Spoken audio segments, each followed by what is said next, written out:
obtenga el beneficio que queremos, al menos el de poder tener acceso ante la presencia de Dios, ¿ok? Debe de hacerse de una manera eficaz. En Santiago 5, versículo 13 en adelante, la epístola de Santiago 5, versículo 13 en adelante, ¿está alguno entre vosotros afligidos? ¿Qué dice? Haga oración. ¿Está alguno alegre? Cante alabanzas. ¿Está alguno enfermo entre vosotros? Llame a los ancianos de la iglesia y oren por él, ungiéndole con aceite en el nombre del Señor. ¿Se acuerdan que hablamos sobre lo que es la unción del aceite? ¿Qué significa eso? ¿Para qué era el aceite? En cuestiones de enfermedad, ¿ok? Era un recurso medicinal, natural, ¿ok? Es decir, entre lo que es la medicina y lo que es la oración, ¿ok? Dice el versículo 15, y la oración de fe salvará al enfermo y el Señor lo levantará. Si hubiere cometido pecados, dice, ¿le serán qué? Perdonados, obviamente, siempre y cuando se arrepienta de los mismos. Confesad vuestras ofensas unos a otros y orad unos por otros para que seáis sanados. En síntesis nos dice, la oración eficaz del justo, ¿qué dice? Puede mucho. La oración eficaz del justo. Es decir, que y hablábamos precisamente sobre a qué se refiere cuando menciona al justo. ¿Ok? Al justo. Acuérdese que la palabra justo, dikaiosune, es el nombre, ¿okay? Implica una persona que practica la rectitud, que es recto, que es íntegro, ¿okay? Que es honesto, ¿okay? Principalmente para con nuestro Dios. Pero también implica, hermanos, para que una persona pueda tener estas virtudes, esta cualidad de ser justo, recto, equitativo. Como por ejemplo, ¿en qué concepto tenía nuestro Dios? ¿En qué concepto tenía nuestro Dios a Abraham? Digo, a Job. ¿Verdad? Que le decía a Satanás, ¿no has considerado mi siervo Job? ¿Para qué? Justo, recto, temeroso de Dios y apartado del mal. Justo, recto, ¿ok? Esas virtudes, esas cualidades que describían, que definían el carácter espiritual y moral de Job. ¿Ok? Ahora, ¿de qué manera Job había obtenido esas virtudes, esas cualidades? Dice que era temeroso de Dios mismo. ¿Okay? Es Dios quien nos enseña. ¿Okay? Es Dios quien nos santifica. Por eso cuando se habla del justo, ¿okay? Es aquel que ha alcanzado el perdón de sus pecados, porque también el ser justo viene por la justicia, aquel que ha sido absuelto de sus pecados. Por ejemplo, cuando el apóstol Pablo dice, porque en el evangelio la justicia de Dios se revela por fe y para fe, pues como está escrito, mas el justo por la fe vivirá. ¿Okay? El justo, el que ha alcanzado la absolución de sus pecados, el que ha alcanzado el perdón de sus pecados y se mantiene fiel a Dios, ese será salvo. ¿Okay?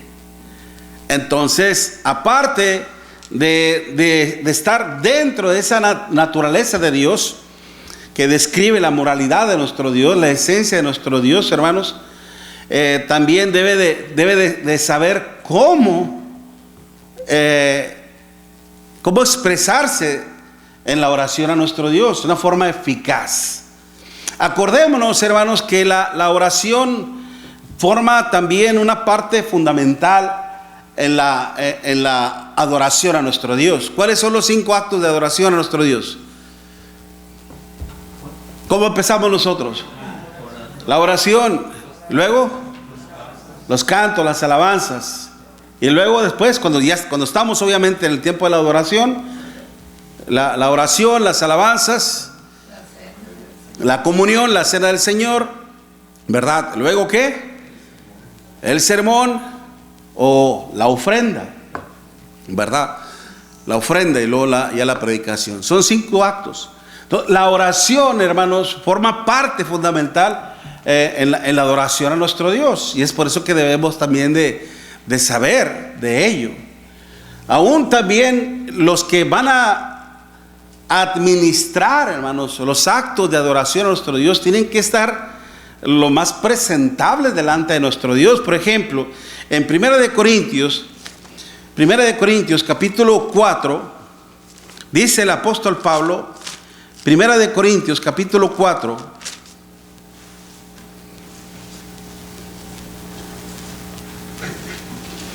Primera de Corintios capítulo 4, versículo del 1 al 3. Así pues, dice, ténganos los hombres por servidores de Cristo y administradores de los misterios de Dios. Y mire, esa palabra es muy importante, administradores, diconomos,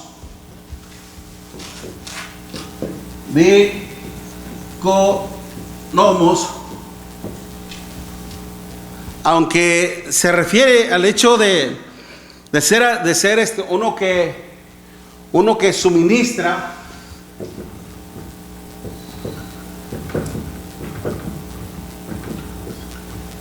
uno que provee un servicio. Esta palabra, hermanos, está en un término masculino.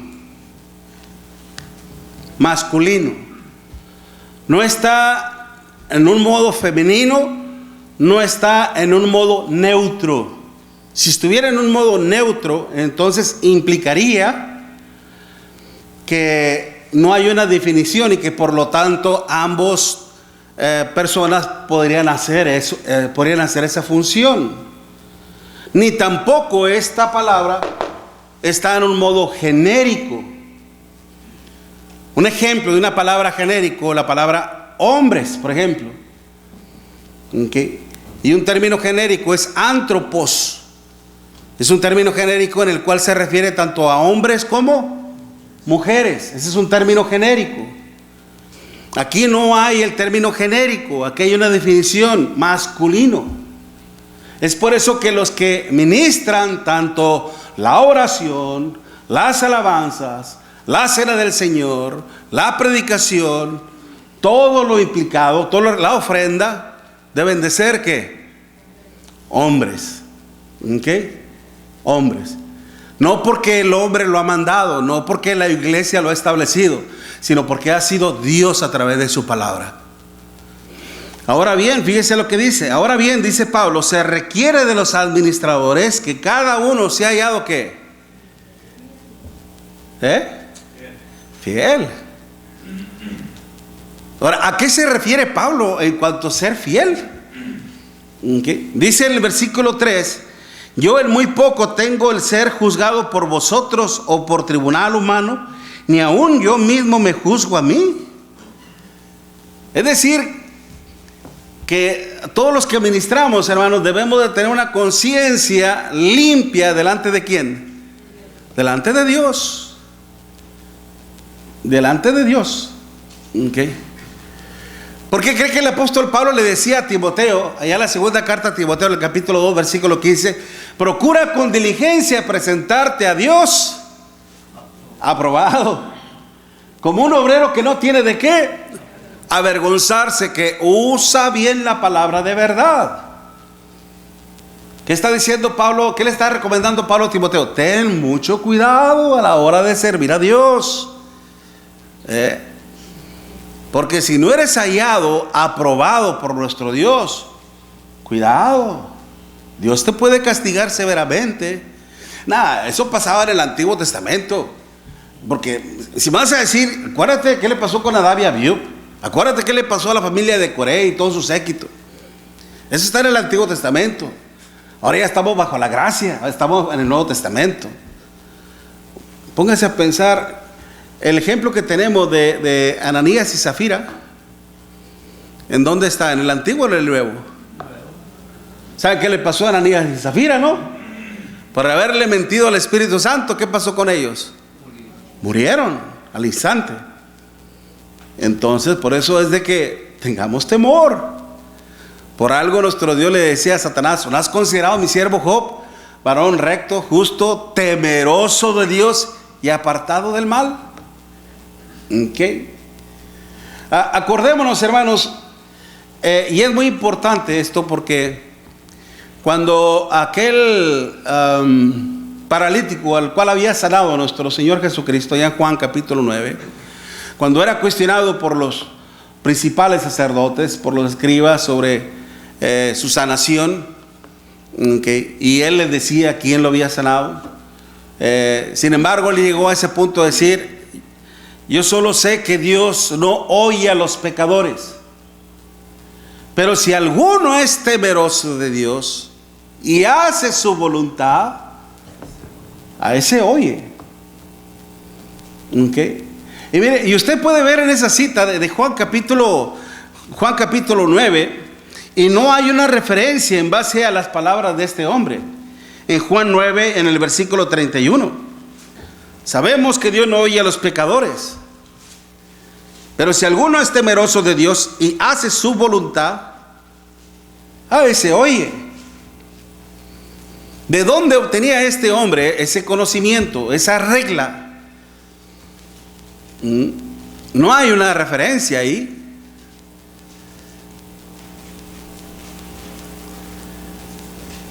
¿En dónde se impartía la enseñanza, hermanos? En las sinagogas. ¿Y qué era lo que se hacía en las sinagogas? Se leían las Sagradas Escrituras, los pergaminos. Y uno de los pergaminos, hermanos, uno de los muchos pergaminos era Isaías. Y en Isaías, en el capítulo 59, dice: como dice, ¿acaso se ha cortado el brazo de Jehová para salvar? ¿Se ha grabado el oído para oír?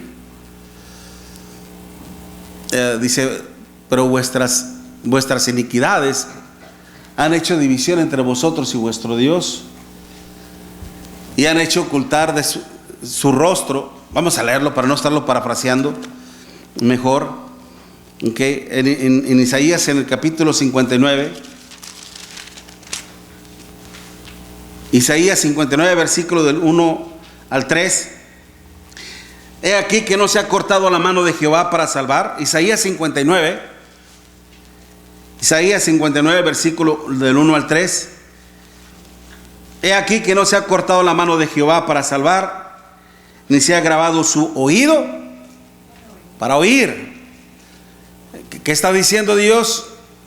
Su poder nunca ha menguado.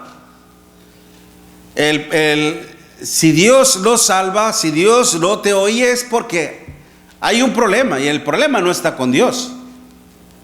El problema no está en Dios, porque dice: pero vuestras iniquidades han hecho división entre vosotros y vuestro Dios, y vuestros pecados han hecho ocultar de vosotros su rostro para no oír, porque vuestras manos están contaminadas de sangre, vuestros dedos de iniquidad, vuestros labios pronuncian mentira, habla maldad vuestra lengua, etcétera, etcétera, etcétera. Habla de toda la maldad que estaba practicando en aquel tiempo.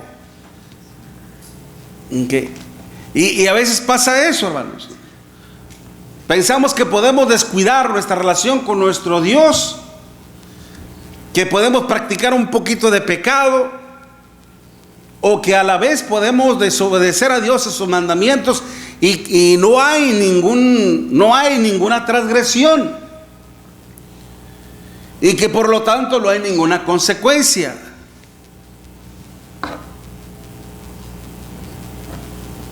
El faltar, hermanos, un domingo para reunirnos y adorar a nuestro Dios, ¿es pecado o no es pecado? Sí es pecado, porque tenemos como mandamiento, hermanos, el no dejarnos de congregarnos, como algunos tienen por costumbre. Cuando un cristiano, cuando un hijo de Dios no se reúne, para adorar a nuestro Dios, no participa de la cena del Señor y de todo lo demás, hermanos, que está implicado, es pecado. Okay. Ahorita no tengo la cita, hermanos, en mente, pero sé muy bien que en el Antiguo Testamento, cuando un judío, hermanos, no participaba de la fiesta de la Pascua, y el pueblo lo sabía, esa persona moría. La sacaban fuera de la ciudad y era pedrada. A no ser que porque tuvo un pariente fallecido, ¿okay?, o andaba fuera del país y no tuvo la oportunidad de reunirse, lo podía hacer en los otros 15 días. O porque tuvo a un difunto, entonces era considerado como inmundo, no podía participar, la ley lo decía así. Pero si él estuvo en la ciudad, estuvo en el pueblo y no tuvo ningún problema y aún así faltó, hermanos, era pecado, lo sacaban de la ciudad y era pedrado. Así era la ley. Hermano. Hoy es bajo la gracia, y esos son los pecados que nos habla la Escritura, de los pecados que a veces uno peca, pues es que no me di cuenta, o no sabía muy bien. El pecado que más se perdona, pidiendo perdón, es cuando uno se enferma, que se siente enfermo, o está realmente enfermo y el domingo no viene. Sí. Entonces, se tiene que pedir perdón, sí, y decirle a Dios, sabes que tú sabes lo que no pude venir, pero de todos modos yo sé que es mandamiento y te pido perdón en esa cosa. Ciertamente se consideran las situaciones diferentes, ¿no? Ciertamente cuando una persona está convaleciente, está postrado en cama, no puede levantarse, no puede ir a adorar a nuestro Dios, ¿no? Es obvio que es una situación completamente distinta, ¿no?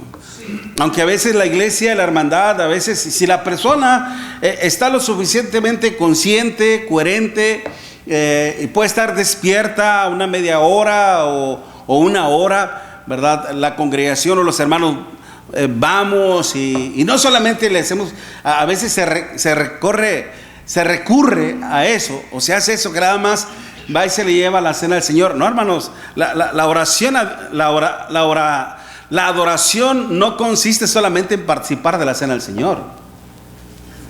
No, se tiene que hacer una oración.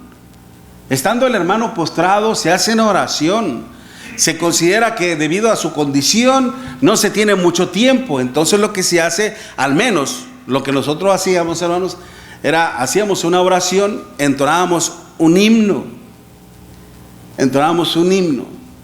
Se le habla de una forma resumida el sermón, la predicación, algo de 5 a 10 minutos. Después se le hace partícipe de la comunión y después se le pregunta si está en condiciones de aportar su ofrenda también, ¿no? Si puede, que bueno, gloria a Dios. Si no puede, no hay problema, dada la condición en que está, no trabajó. Y una de las cuestiones que el Señor nos dice en cuanto a la ofrenda es que cada uno dé como ha sido prosperado, ¿verdad? Ahora bien, es por eso que se hace como un mini servicio de adoración, por la condición en la cual se encuentra. Pero obviamente estamos hablando de una condición muy diferente. Pero si una persona está sana, está cuerda, está bien, y porque no tuvo ganas, o porque andaba cansado, o porque se sentía un poco enfermo, es cuando más te debes de acercar a Dios. Es cuando más se debe uno de acercar a Dios, cuando uno está enfermo. Okay. Pero bueno, el punto es precisamente la oración es tan importante porque forma parte fundamental de la adoración a nuestro Dios y porque también forma una parte importante en nuestra vida cotidiana. Por algo el apóstol Pablo dice: orad sin cesar. No te canses de orar. Y es que la oración, hermanos, es una comunión con Dios, es una conversación con nuestro Dios. Ya hablábamos anteriormente en cuanto a algunas definiciones que hay lo que es una oración, lo que es una súplica, lo que es una rogativa, lo que es una petición en sí. ¿Okay? Como en 1 de Timoteo capítulo 1, versículo 2, del 1 al 3. ¿Okay? En que también se nos aconseja que pidamos por las autoridades, ¿no? Orar por los presidentes para que obren de una manera justa, equitativa, ¿no? Los que están a cargo. No solamente hay que criticarlos, sino... Yo sé que eso de abrazos y no balazos y todas esas cosas, como que no ayuda mucho, ¿no? Pero hay que orar a nuestro Dios para que Dios le dé sabiduría, ¿no? Y que le ayude un poquito más y todo esto, ¿no?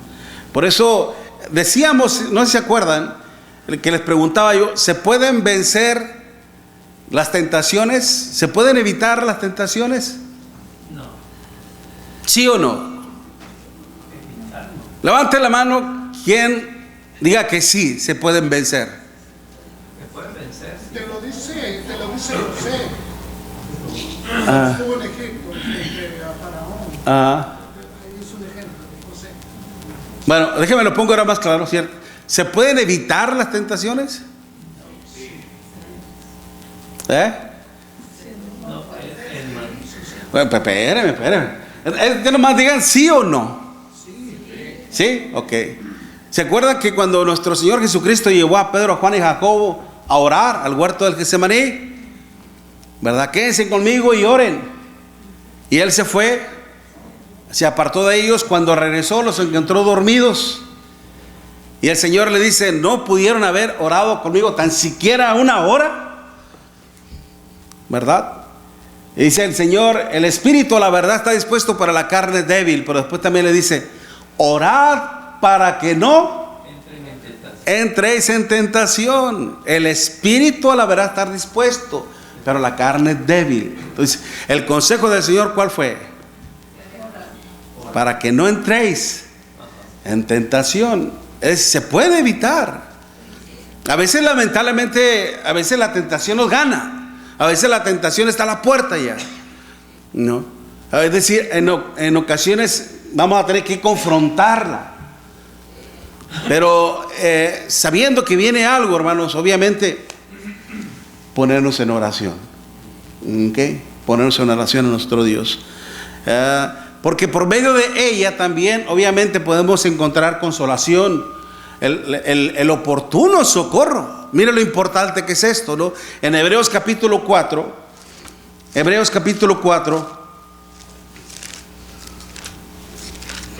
versículo 14, Hebreos 4, 14. Por tanto, dice, teniendo un gran sumo sacerdote que traspasó los cielos, ¿quién es? Jesús, el Hijo de Dios, retengamos nuestra profesión. Es decir, mantengámonos fiel en nuestra elección que hicimos de seguir a Dios, en nuestro llamado a nuestro Dios. Dice, porque no tenemos un sumo sacerdote que no pueda compadecerse de nuestras debilidades, sino uno que fue tentado en todo según nuestra semejanza, pero sin pecado. ¿Okay? Ciertamente, si el Señor fue tentado en todo, hermanos, era para que precisamente, era porque era necesario que Él pasase por todo eso, para que Él, hermanos, estando en su humanidad, estando en nuestra humanidad, Él fuera probado. Y vencer todo ese tipo de tentaciones. Y cuando dice la Escritura, hermanos, que fue tentado en todo, ¿qué implica eso? Pues en todo. Una forma física, espiritual, moral, en todo fue tentado. Pero dice, sin pecado. ¿Okay? Sin pecado.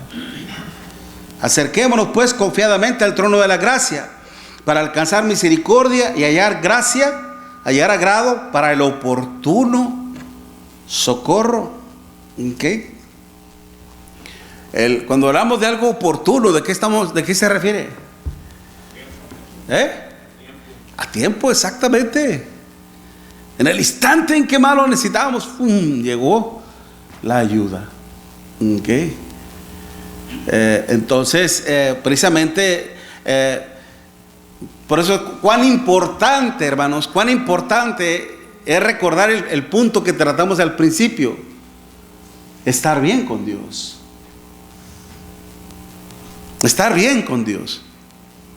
Okay. Porque en el momento en que hagamos una oración, y si no estamos bien con Dios, ¿qué cree que va a pasar? ¿Vendrá la ayuda? ¿Vendrá el socorro?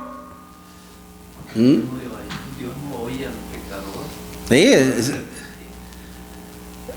porque aún nuestro Dios le decía a su pueblo, profetizándole a través de Moisés, allá en Deuteronomio capítulo 4, que cuando el pueblo una vez le abandonara, le diera la espalda y se fuera a otros dioses, iban a ser castigados y Dios los iba a esparcir lejos de Israel. Iban a estar, se refería precisamente anunciando de la cautividad, que iban a estar prisioneros en otra nación. Dijo: mas cuando clamares a mí, cuando me buscares, si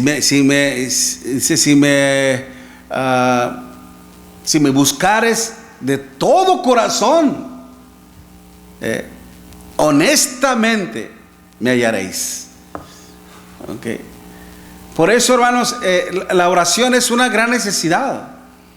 Dios mismo nos lo enseña, hermanos, cuando habla con aquella mujer de Samaria, cuando dice: Dios busca verdaderos adoradores que le adoren en espíritu y en verdad, porque es necesario que le adoren. Tenemos una necesidad. Mire, dígame una cosa: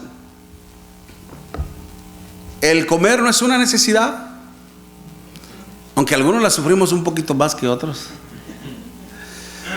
No, yo qué bárbaro, ahora como he estado sin trabajar, hermanos, crean lo que me he chiflado y ya subí mucho de... Bueno, yo no estoy para platicarle de eso, en cuanto a las libras que subí, ¿no?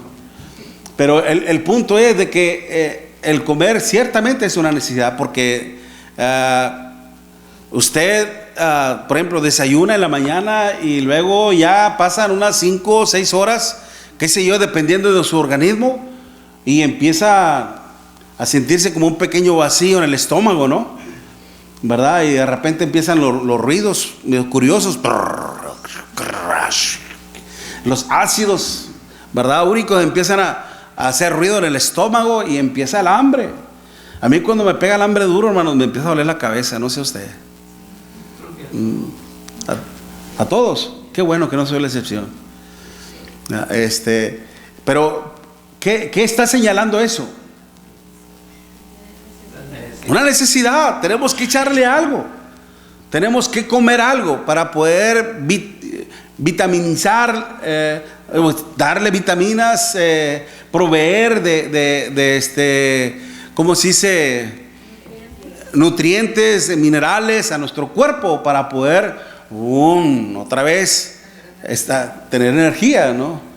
Pues recuerdo cuando estábamos trabajando allá en la congregación allá en Nuevo Laredo, estábamos trabajando en el edificio y un hermano estaba sentado, ¿no? Y le dice: oye, ¿tú por qué no estás trabajando? Dice: ¿cuándo has visto tú un saco vacío parado? Oye, pues es cierto, denle de comer a este hombre para que esté fuerte. O sea, sí es cierto, ¿verdad? Pare usted un saco vacío y se va a caer, ¿no? Y pues ya le dieron de comer, ¿no? Y luego de repente otra vez estaba sentado y le digo: ¿qué pasó? Pues ya se hace de comer. Y dice: ¿cuándo has visto tú como dije ahorita, ¿cuándo has visto un saco lleno que se pueda doblar? No sea graciosito, ¿no? Okay. El punto es de que es algo necesidad, y una necesidad, hermanos, se tiene que suplir, como el sueño. Se tiene que suplir, se tiene que dormir. Okay. El cuerpo está atado, hermanos, a muchas necesidades. En el ejemplo que nos da Santiago con respecto a Elías, dice: Elías era un hombre que estaba sujeto ¿a qué? A pasiones. A pasiones. Aún así, cuando él oraba a Dios para que lloviese, llovía. Cuando él oraba a Dios para que no lloviese, hermanos, no llovía. ¿Qué significaba eso? Era un hombre que era escuchado por Dios. ¿Okay? Por eso nosotros, no solamente, hermanos, cuando estamos en salud, en prosperidad, en bienestar, ¿okay? No solamente cuando las cosas marchan bien hacemos oración a nuestro Dios, aun cuando las cosas marchan mal, porque no siempre vamos a estar. La vida, hermanos, es como una, ¿cómo se dice? Esas de la feria, una tómbola, o la rueda de la fortuna, hermano. Gracias, ¿verdad? Que por un momento estamos arriba, qué padre, jejeje, y de repente, abajo, y ay, Dios mío. Y yo, honestamente, ¿no? Yo les digo, cada rato le oro a mi Dios, ayúdame, Señor, ya me quiero sanar, no, para regresar al trabajo y echarle ganas, ¿no? A todas mis tareas, ¿no? Pero sí se requiere mucha paciencia. ¿Okay? Se requiere mucha paciencia y estar orando a nuestro Dios. ¿Okay? Lo digo por esta situación de que vamos a estar en algún momento en que vamos a necesitar de nuestro Dios, y lo importante es estar bien con nuestro Dios, ¿okay? El encontrar oportuno socorro. También simple y sencillamente, lo decíamos en Primera de Tesalonicenses capítulo 5 versículo 17, orad sin cesar. ¿Okay? Y le decía que esa palabra precisamente está es lo que es un mandamiento. No es una opción. ¿Okay? No es una opción. Es un mandamiento. Está en un modo imperativo. Orad. No se cansen de orar. No se cansen de estar en oración. Porque siempre, hermanos, no solamente es una necesidad. O sea, no solamente vamos a orar a Dios porque tengo necesidades, sino más aún el conversar, el platicar con nuestro Dios. Y el decir, gracias, Padre, porque me has dado salud. Gracias, Padre, porque me has dado trabajo. O aún también, gracias, Dios, porque me has quitado esto. ¿Cómo es que oraba Job, hermanos, cuando fue desprendido de todo? Jehová dio, Jehová quitó. Sea el nombre de Jehová, ¿qué? Bendito. Aún por las cosas, hermanos, que nos son quitadas, es porque tal vez en algún momento nos estorban para servir a nuestro Dios. ¿Okay? Es un mandamiento. Y mire, vayamos en Lucas. Vayamos allá en Lucas, en el capítulo 11.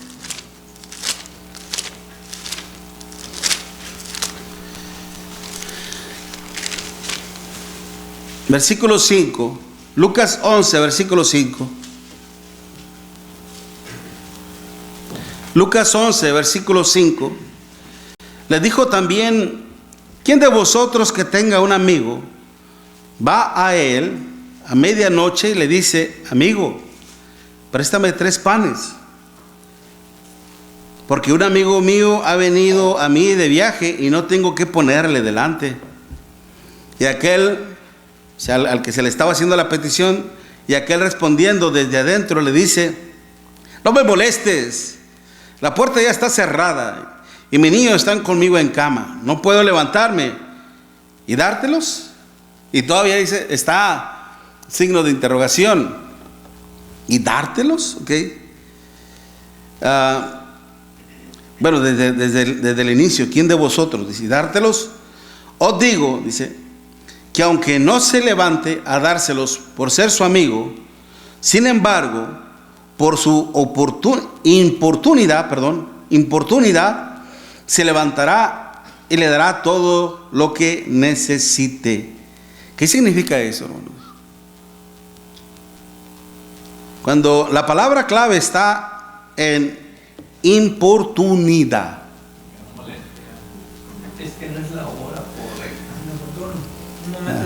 En un momento inoportuno. Pero, ¿se acuerdan de aquella mujer, hermanos, que le gritaba al Señor: Jesús, hijo de David, ten misericordia de mí, ten misericordia de mí? ¿Verdad? La perseverancia, la constancia. Eso, mi hermano, eso, exactamente.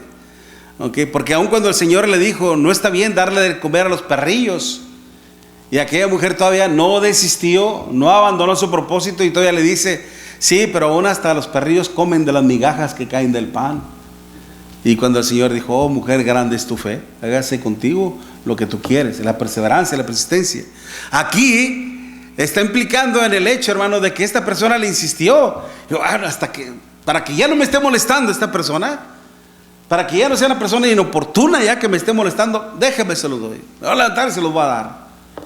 O como aquella viuda dice que iba ante un juez que era injusto, ¿verdad? Que le reclamaba, le insistía que le hiciera justicia. Digo, hasta para que esta mujer ya no me esté fastidiando, ¿okay? Lo voy a hacer justicia. El ser persistentes en la oración. Por eso dice el versículo 8, os digo que aunque no se le... dice en el versículo 8, sí, os digo que aunque no se levante a dárselos por ser su amigo, sin embargo por su importunidad se levantará y le dará todo lo que necesite. Y yo digo, pedid y se os dará, buscad y hallaréis, llamad y se os abrirá. Porque todo aquel que pide, recibe, y el que busca, halla, y al que llama, se le abrirá. ¿Qué padre de vosotros, si su hijo le pide pan, le dará una piedra? O si pescado en lugar de pescado le dará una serpiente?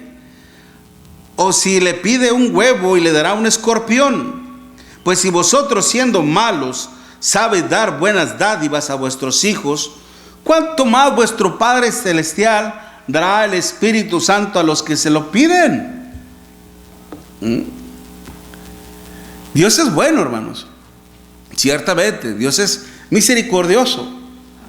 Y él fíjense muy bien que cuando menciona el Espíritu Santo, hermanos, está considerando principalmente las necesidades espirituales.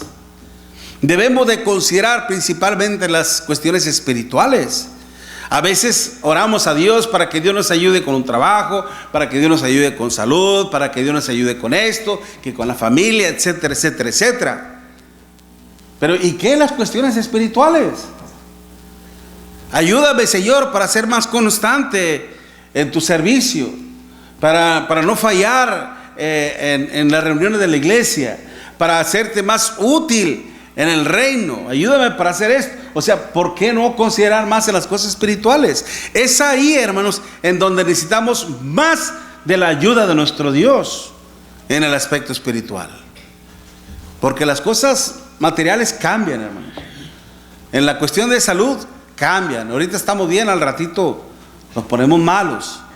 Es decir, nada es permanente en la cuestión de este mundo. Pero en lo que es eterno, es eterno. ¿Okay? Y es ahí en donde debemos de pensar. Y eso es lo que nos está enseñando el Señor. Por eso el pedid, el buscad, el llamad, son cuestiones, hermanos, que tenemos que considerar para ser bendecidos por nuestro Dios. ¿Algo que quieran añadir, hermanos? No más quería hablar un poquito respecto a las tentaciones. Ajá. Las tentaciones llegan porque llegan. Oh, sí.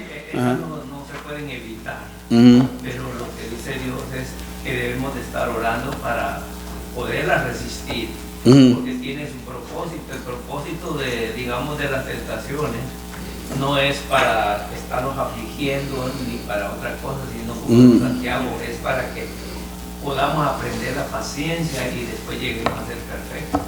Ciertamente, hermano, ciertamente, como le decíamos, va a haber un momento en que de repente la tentación nos sorprenda. ¿Okay? Son condiciones diferentes, en que de repente nos veamos involucrados en algo así. ¿Okay? Y a veces también cuando uno la ve venir, ¿okay? Cuando uno la previene, y uno puede evitar eso, ¿no? También. Por eso hay que ser sabios en la palabra de nuestro Dios. Hermano Soto. ¿Cómo se dice? En el momento de pedir a Dios, uno pone su petición, pero esa petición tiene que ir con un cierto determinado de convencimiento de parte de uno mismo y actuar para que Dios pueda actuar de esa manera también. La fe. Porque si pedimos y simplemente lo queremos recibir a veces de una manera milagrosa y mágica, como actuaba Dios en el Antiguo Testamento y cuando empezaba la iglesia en el primer siglo, sabemos que Dios siempre contesta, pero de manera diferente, en su forma de cada quien, como Dios expresa. Pero lo más importante, ¿qué hago yo para recibir esa petición? Por ejemplo, yo pongo la petición a Dios, pero mi esfuerzo, ¿dónde está? Porque yo lo he puesto. Lo que le corresponde a uno. Yo quiero servir a Dios, pero si no estudio, pero si no me preparo, ¿dónde está mi esfuerzo? No me va a llegar así mentalmente. Si me preparo para predicar el Evangelio, tengo que aprenderme de memoria las citas y salir a hacer la obra para que Dios escuche mi petición. Ciertamente, por eso estamos señalando lo que nos corresponde a nosotros hacer. En primer lugar, estar bien con nuestro Dios.